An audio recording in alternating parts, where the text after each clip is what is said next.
Hello friends, पुन्हा एकदा तुमचं सगळ्यांचं स्वागत आहे माझ्या यूट्यूब चॅनलवर मराठी कपल कॅनडामध्ये.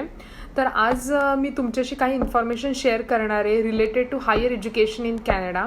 समज तुम्ही डिसाईड करत आहात की तुम्ही तुमचं हायर एज्युकेशन किंवा लाईक PhD किंवा MS किंवा कुठला पण सर्टिफिकेशन कोर्स किंवा डिप्लोमा हा तुम्ही कॅनडामध्ये करण्याचा विचार करत असताल तर इट्स रिअली गुड ऑप्शन. का तर कॅनडा हे अतिशय स्टुडंट फ्रेंडली आहे, इमिग्रंट्सला अतिशय वेलकमिंग आहे कॅनडा कंट्री. तर आणि इथे एज्युकेशन वाईज तुम्ही बघताल तर इथे खूप चांगल्या आणि मोठ्या युनिव्हर्सिटीज आहेत जिथे तुम्ही तुमचं हायर एज्युकेशन घेऊ शकता. पण कुठल्या पण कंट्रीमध्ये जेव्हा तुम्ही विचार करता की मी माझ्या MS साठी वगैरे जाण्याचा विचार करतोय, तर ह्या 3 महत्त्वाच्या गोष्टी आहेत ज्या जर त्या तुमच्याकडे असतील तर तुम्ही नक्की विचार करा. तर पहिली गोष्ट म्हणजे फायनान्स, दुसरी गोष्ट म्हणजे तुमच्याकडे पाहिजेले ते लॉट ऑफ पेशन्स, आणि तिसरी गोष्ट म्हणजे तुमच्याकडे तुमची हार्डवर्क करण्याची तयारी असली पाहिजे. तर ह्या 3 गोष्टी तुम्ही तयार असताल तर तुम्ही निश्चित ॲडमिशन घ्या आणि तुम्ही हायर एज्युकेशन तुम्ही इझिली तुमचं करू शकता. जेव्हा तुम्ही ठरवता की तुम्हाला कुठल्या पण कंट्रीमध्ये जाऊन किंवा तुम्ही कॅनडा डिसाईड केलं आहे तर तुम्ही काही गोष्टी ह्या आधीच तयारी करावी लागते. लाईक ॲडमिशन प्रोसेस ही खूप लंबी चालते, म्हणजे खूप लाँग प्रोसेस आहे, खूप टीडियस आहे, इझी टास्क नाही आहे ॲडमिशन घेणंही. तर त्याच्यासाठी काय तयारी करावी लागते, कुठले डॉक्युमेंट्स तुम्हाला जमा करावे लागतात किंवा कुठली युनिव्हर्सिटी कशी सिलेक्ट करावी लागते, तर ह्या बाबतीत मी हा व्हिडिओ बनवणार आहे.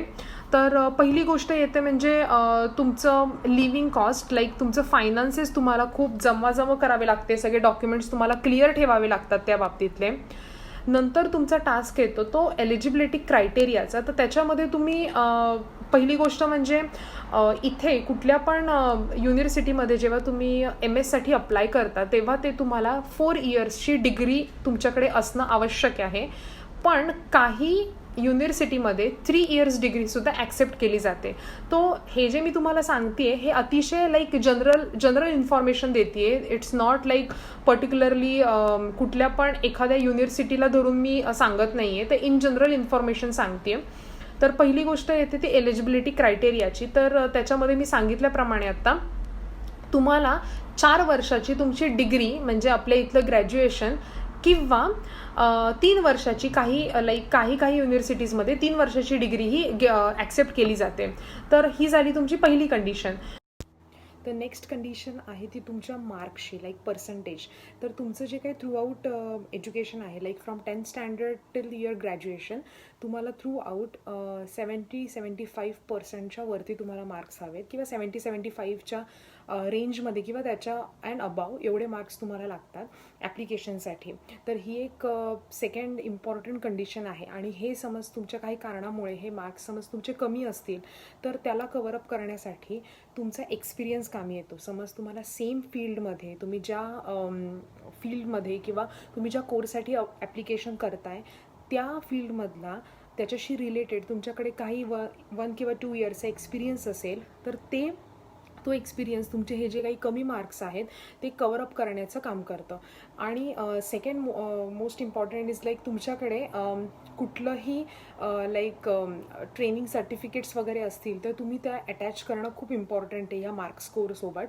नेक्स्ट गोष्ट म्हणजे जरी रिक्वायरमेंट नसेल, मॅन्डेटरी नसेल, लाईक तुमचं GMAT GRE किंवा IELTSचे स्कोर किंवा टोफेलचा स्कोर मॅन्डेटरी नसेल आणि जरी तुम्ही ते सबमिट केलं त्याचं लाईक स्कोर कार्ड, तरी ते एक लाईक तुमचे कमी असणारे मार्क्स जे आहेत ते कव्हरअप करण्यासाठी इम्पॉर्टंट पॉईंट ठरतो. तर ह्या गोष्टी आहेत, ह्या 2 महत्त्वाच्या गोष्टी. एक तर तुमची 4 किंवा 3 इयर्स डिग्री, तुमचं एलिजिबिलिटी क्रायटेरियामधलं फर्स्ट पॉईंट, आणि सेकंड पॉईंट म्हणजे तुमचं throughout your education you need more than 70-75% marks.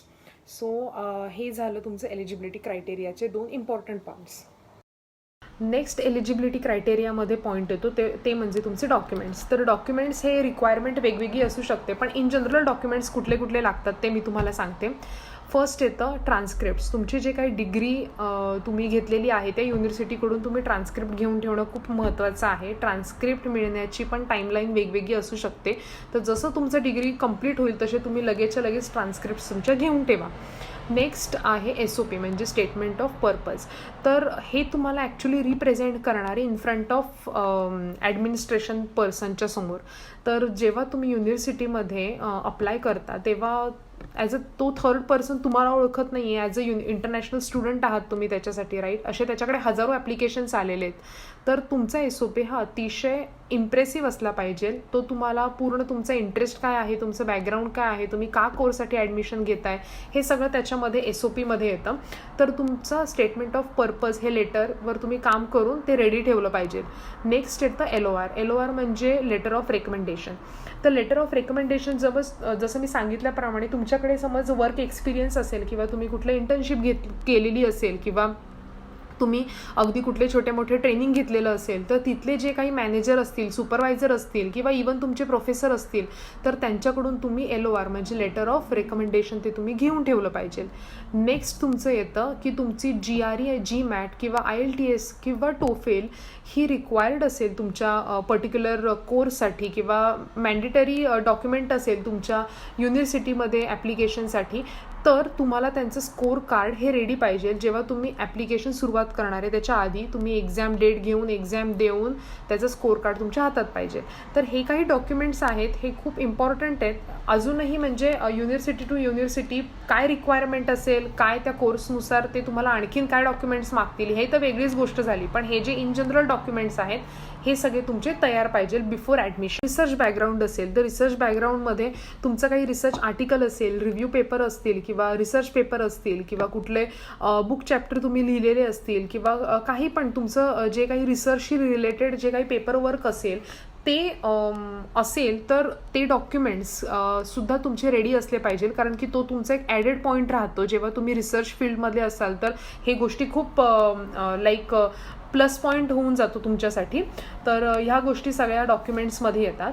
आणि तर एलिजिबिलिटी क्रायटेरियानंतर येणारा पॉईंट म्हणजे तो फायनान्सचा. तर तुम्हाला किती इन जनरल किती खर्च येऊ शकतो MS करण्यासाठी, तर ही अमाऊंट मी एक्झॅक्ट सांगू नाही शकत कारण की ही व्हॅरी होऊ शकते अकॉर्डिंग टू कॉलेज. तुम्ही कुठलं कॉलेज निवडताय किंवा कुठल्या शहरामध्ये आहे किंवा कुठलं प्रोव्हिन्स आहे, तर याच्यानुसार ही ट्युशन फी त्याची आणि पूर्ण तुमचं लिव्हिंग कॉस्ट हे व्हॅरी होऊ शकते. ते एक तुम्हाला टेंटेटिव्ह अमाऊंट मी सांगते की तुम्हाला एक 10 ते 15 लाख ट्युशन फी म्हणजे पूर्ण युनिव्हर्सिटीचा खर्च येतो पर इयर.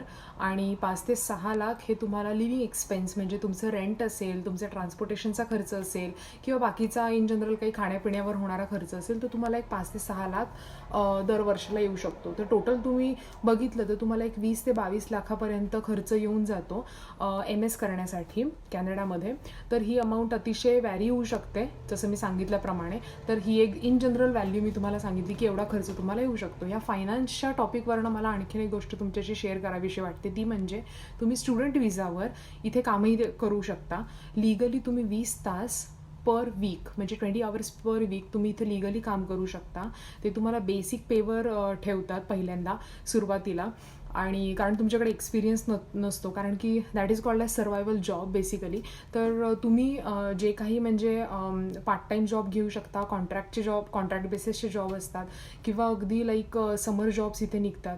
तर खूप सारे स्टुडंट जेव्हा इथे येतात तेव्हा पहिले इनिशियली फर्स्ट मंथमध्ये जॉब शोधतात. एकदा का जॉब तुमचा झाला की तुम्हाला एक मंथली सॅलरी किंवा बायविकली सॅलरी सुरू होते आणि त्या सॅलरीमध्ये तुमचं इझिली इथला लिव्हिंग एक्सपेन्स जो आहे, म्हणजे मी जे काही म्हटलं रेंट म्हटलं किंवा जे काही ग्रोसरीचा खर्च येतो, तर तो तुमचा इझिली निघून जाऊ शकतो. तर येस, हा एक खूप चांगला ऑप्शन आहे की जेव्हा तुम्ही इथे येता स्टुडंट विजावर, तर 20 आवर्स पर वीक तुम्ही काम करून तुमचा इथला जो लिव्हिंग खर्च आहे तो तुमचा इझिली त्याच्यातून निघून जातो. तर फायनान्सच्या पॉईंटनंतर पॉईंट येतो तो म्हणजे ॲडमिशनचा, की कॅनेडियन युनिव्हर्सिटीज या 3 वेळा ॲडमिशन प्रोसेस चालते इयरली त्यांची. तर त्याच्यामध्ये 3 इंटेक्स असतात. तर फर्स्ट म्हणजे like January intake, it's called as winter intake. Second one is the may intake which is called as summer intake. And third one is the September most ideal intake, that is fall intake. तर most of the students हे prefer करतात fall intake म्हणजे सप्टेंबरमध्ये जो होतो तो. आणि most of the maximum सगळेच कोर्सेस तिथे ऑफर केले जातात सप्टेंबरमध्ये आणि प्लेंटी ऑफ जॉब्स अवेलेबल असतात आणि खूप सारी कॉम्पिटिशन पण असते आणि बरेचसे स्टुडंट्स त्याच ह्याच्यामध्ये प्रेफर करतात. कारण की तुम्हाला ॲडजस्ट करायला पण इझी जातं, कारण की क्लायमेट तेव्हा म्हणजे लाईक इट्स नॉट लाईक खूप थंड पण नसतं आणि खूप अतिशय गरम पण नसतं, मिड टेम्परेचर असतं. तुम्ही इझिली ॲडजस्ट करू शकता. जो पहिला इंटेक मी तुम्हाला बोलले लाईक जानेवारी लाईक विंटर इंटेक, ह्याच्यामध्ये खूप सारे कोर्सेस ऑफर करत नाहीत युनिव्हर्सिटीज. तर तुमचा कोर्स त्याच्यामध्ये येत जरी असेल ना, तरी तुम्ही जानेवारी इंटेक म्हणजे जानेवारीचं ॲडमिशन प्रोसेस अवॉइड केली तर खूप चांगलं होईल. कारण की तुम्हाला इथे ॲडजस्ट करायला खूप प्रॉब्लेम येऊ शकतो. टेम्परेचर अतिशय डाऊन असतं, विंटर असल्यामुळे बर्फ असतो इथे सगळीकडे, आणि तुम्हाला गोष्टी आधी लाईक प्रायमरी लेवलवर माहीत नसतात, तर तुम्हाला थोडासा प्रॉब्लेम येऊ शकतो ॲडजस्ट करण्यासाठी. आणि त्या काळामध्ये जॉब्स पण जास्त अवेलेबल नसतात. आणि नेक्स्ट आहे लाईक मे इंटेक म्हणजे लाईक समर इंटेक. हा पण आयडियल म्हणू शकतो आपण, कारण की तुमचा कोर्स समज त्या मे इंटेकमध्ये अवेलेबल असेल तर तुम्ही निश्चित म्हणजे त्याला प्रेफर करा जास्त त्याच्यावर, म्हणजे तुम्ही कॉन्सन्ट्रेट करा की तुम्ही मेमध्येच इथे येऊन जाताल. कारण की मेमध्ये पहिली गोष्ट इथं समर चालू असतो, प्लेंटी ऑफ जॉब्स अवेलेबल असतात, आणि तुम्ही इझिली ॲडजस्ट करू शकता ह्या टेम्परेचरमध्ये, आणि तुम्हाला थोडं सेटल डाऊन होण्यासाठी पण टाईम मिळून जातो मेमध्ये. आणि येस, म्हणजे हे जे 3 इंटेक आहेत तर त्याच्यातलं तुम्हाला चूज करायचं आहे, आणि तुमचं कोर्स कुठल्या इंटेकमध्ये अवेलेबल आहे, ॲडमिशन प्रोसेस कधी चालू होते, कधी डेडलाईन्स आहेत तुमच्या ॲप्लिकेशन सबमिशनच्या, ह्या सगळं तुम्हाला बघावं लागतं. तर ह्याच्यानंतर मी पॉईंटवर येणार आहे, म्हणजे तुमची टाईमलाईन, म्हणजे तुमचं टाईम स्केल काय पाहिजे, तुम्ही कधी तयारी सुरू केली पाहिजे, आणि कुठल्या कुठल्या मंथ्समध्ये तुमचं कशी कशी प्रोग्रेस झाली पाहिजे, हे तुम्हाला मी सांगणार आहे आता. तुमचा ॲडमिशन प्रोसेसनंतर जो पॉईंट येतो तो म्हणजे ॲप्लिकेशन टाईम स्केल. म्हणजे याच्यामध्ये नक्की काय येतं, तर तुम्ही तुमच्या ॲप्लिकेशनला कधी सुरुवात केली पाहिजे. तर तुम्ही जेव्हा ठरवता की मला MS साठी ॲडमिशन घ्यायचं आहे, इन केस तुम्ही ठरवलं की मला 2021मध्ये ॲडमिशन घ्यायचं आहे, म्हणजे पुढच्या वर्षी ॲडमिशन घ्यायचं आहे, तर तुमची तयारी हे 1 वर्ष आधी, म्हणजे तुम्हाला सप्टेंबरमध्ये ॲडमिशन घ्यायचं असेल तर सप्टेंबर 2020मध्ये तुमची तयारी सुरू झाली पाहिजे. तर कुठल्या कुठल्या महिन्यांमध्ये तुम्ही काय काय टास्क कंप्लीट केले पाहिजे. तर पहिला तुमचा टास्क हा सुरू होतो ऑगस्ट-सप्टेंबरमध्ये. या महिन्यांमध्ये तुम्हाला ज्या कोर्सवर काम करायचं आहे किंवा तुम्हाला कोर्सला ॲडमिशन घ्यायचं आहे, ते कोर्सेस कॅनडामध्ये कुठल्या कुठल्या प्रोव्हिन्समध्ये, कुठल्या युनिव्हर्सिटीजमध्ये आहेत, त्याची तुम्हाला लिस्ट बनवायची. त्याच्यानंतर येतं की त्या लिस्टमधून असे तर 100-200 कॉलेजेस असतील, राईट. तर त्याच्यामधून तुम्हाला शॉर्टलिस्ट करायचे आहेत पहिले 5 टॉप, म्हणजे तुम्हाला इच्छा आहे त्या कॉलेजेसमध्ये ॲडमिशन घेण्याची, तर असे तुम्ही शॉर्टलिस्ट केले पाहिजे कॉलेजेस किंवा युनिव्हर्सिटीज. नेक्स्ट टास्क येतो, तुम्हाला सगळे डॉक्युमेंट्स काय काय लागतात, कारण की मी जसं आधी सांगितल्याप्रमाणे प्रत्येक कॉलेजची रिक्वायरमेंट ही वेगवेगळी असू शकते, प्रत्येक कोर्सेसची रिक्वायरमेंट वेगवेगळी असू शकते. तर तुम्हाला तुमचे डॉक्युमेंट्स सगळे जमवाजमव करायचे आहेत. नेक्स्ट म्हणजे तुमचे जे फायनान्शियल डॉक्युमेंट्स आहेत किंवा तुम्हाला फायनान्सची जमवाजमव करायची आहे. त्याच्यानंतर तुम्ही जो कोर्स डिसाईड केलेला आहे तर त्याचे इंटेक कधी कधी आहेत ते तुम्हाला बघायचे, त्यांच्या काय काय डेडलाईन्स आहेत, ॲप्लिकेशनच्या डेडलाईन कुठल्या कुठल्या आहेत त्या तुम्हाला त्याची सगळी पूर्ण तुम्ही नोट्स काढून ठेवायचे की ह्या दिवशी, म्हणजे ह्या टाईममध्ये मला हे ॲप्लिकेशन सेंड केलं पाहिजे, तर ते तिकडे बरोबर त्या टाईममध्ये पोचणार आहे ॲप्लिकेशन डेडलाईनच्या आधी. त्याच्यानंतर येतं, जर तुमच्या पर्टिक्युलर कोर्ससाठी तुम्हाला IELTS, TOEFL, GRE किंवा GMATची रिक्वायरमेंट असेल तर त्या एक्झाम डेट्स घेऊन तुम्ही एक्झाम देऊन तुमचं स्कोर कार्ड तुमच्या हातात त्या टाईमलाईनच्या आधी आलं पाहिजे. तर ह्या सगळ्या गोष्टी आहेत, ह्या तुमच्या ऑगस्ट-सप्टेंबरमध्ये रेडी पाहिजे. नंतर तुम्हाला ऑक्टोबर-नोव्हेंबरच्या काळामध्ये तुम्ही जे काही डेट आधीच घेऊन ठेवल्या असतील कॉम्पिटेटिव्ह एक्झाम्सच्या, तर तुम्हाला ते एक्झाम देऊन तुमचं स्कोर कार्ड तुम्हाला रेडी ठेवायचं आहे. त्याच्यानंतर कारण डेडलाईन्स असतात, लाईक काही डिसेंबर एंडिंगला असतील किंवा काही जानेवारीच्या 1st किंवा 2nd वीकपर्यंत तुमच्या कोर्सेसचे ॲप्लिकेशन डेडलाईन्स असतात, तर त्याच्या आधी तुम्हाला त्या बरोबर टाईमलाईन सेट करून तुम्हाला डेट्स घेऊन तुमचं स्कोर कार्ड रेडी ठेवायचं आहे. नेक्स्ट येतं लाईक तुमचं डिसेंबर मंथ. तर डिसेंबरमध्ये तुम्हाला सगळे प्रॉपर युनिव्हर्सिटी टू युनिव्हर्सिटीनुसार काय काय रिक्वायरमेंट्स आहेत, कुठले डॉक्युमेंट्स लागणार आहेत, तर त्याच्यानुसार तुम्हाला वेगवेगळे एन्व्हलप रेडी करून ते तुम्हाला पोस्ट करायचे आहेत. कारण की जसं मी सांगितलं जानेवारीमध्ये डेडलाईन आहे, तर तुम्हाला डिसेंबरमध्ये ते पोस्ट करणं भाग आहे. तर डिसेंबरमध्ये तुम्ही सगळे वेगवेगळे, कारण की प्रत्येक युनिव्हर्सिटीची रिक्वायरमेंट वेगळी असते, तर तुम्ही सिलेक्ट केल्यात पहिल्या top 3 universities, like university of Alberta, university of Toronto, university of like British Columbia. तर याच्या वेगवेगळे एन्व्हलप्स तयार करून त्या पोस्ट करून तुम्ही द्यायचे. कुठल्या मंथमध्ये? तर डिसेंबरमध्ये हा तुमचा टास्क ओव्हर होणार आहे. नेक्स्ट येतं जानेवारी टू एप्रिल. हा जो काळ आहे ना, हा अतिशय पेशन्सने तुम्हाला काम घ्यायचं आहे, कारण की या पूर्ण पिरियडमध्ये तुम्हाला तिकडे राऊंड तुमचे चालू असणार आहेत, राईट, लाईक सिलेक्शन राऊंड.